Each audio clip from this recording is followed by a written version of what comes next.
I was hanging out with friends this past holiday weekend, and a friend of mine introduced us to a friend who was from Holland, who is like, I would describe as a left liberal individual out of Europe, who explained that the right is winning because they're all sick of immigration.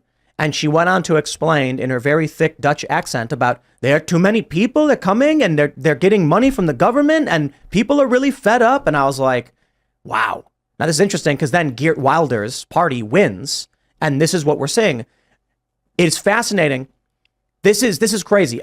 8 years ago, you couldn't say men aren't women on Twitter. You would be banned. Now we are seeing nationalist politicians winning, more right sentiment. You're seeing Donald Trump winning among 18 to 34-year-olds in more than one poll. NBC News is kind of pissed off about it. But we're seeing a lot of this. Now, Conor McGregor has another tweet. Let me see if I can pull this one up. He tweeted, our current government leader recently told communities across Ireland he is actually not asking them for permission to plant multiple busloads of people in the dead of night inside their community.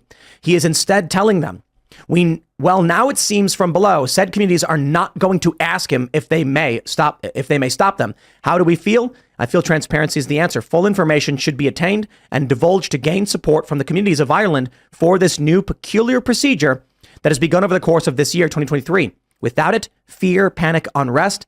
Can't we come to our senses here? Take a look at this. It says in County Leitrim, Irish men and women have set up a checkpoint to prevent asylum seekers from being planted in their town.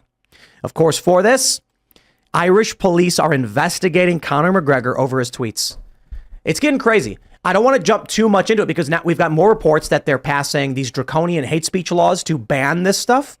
I got to say, man, Ireland, occupied territory. Yeah, Ireland doesn't want your memes anymore. Ireland's trying to prevent. That's seriously part of their new laws. I mean, one of the issues here is that this is such a tragic. The optics on this are so tragic because not only was it young children, but it's young children being walked to after-school care after departing an all-Irish school, meaning they only instruct in the Gaelic language. And so this is obviously to the core of Irish culture, something they feel like they would want to protect their language and their children. I mean, even the stories coming out of it, right? I think it was, they were saying a Brazilian bike messenger is the one who ultimately knocked this guy out with his helmet and pinned him to the ground. Well, it was interesting too, because there were reports that it was an Algerian immigrant.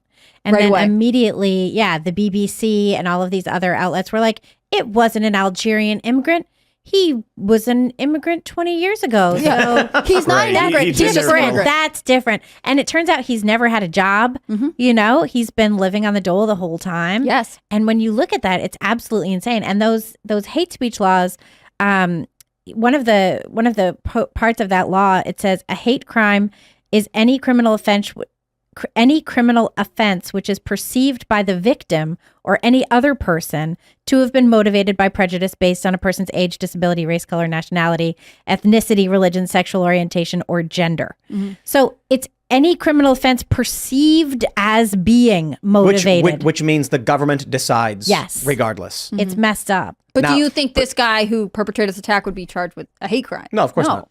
Well, they're saying that he was mentally deranged or something because he was arrested for illegal knife possession earlier this year and let go. Well, because knife crimes are up all over. Because he was mentally a problem. Anyone who goes out and stabs children is mentally deranged. Right. It's not an excuse for the behavior. No, it's not. Nor is it an answer to the complaints and the questions of the indigenous population who are concerned about an individual who was actually slated to be deported, fought it, and was able to stay. In 2008. In 2008, and then went on to stay in the country.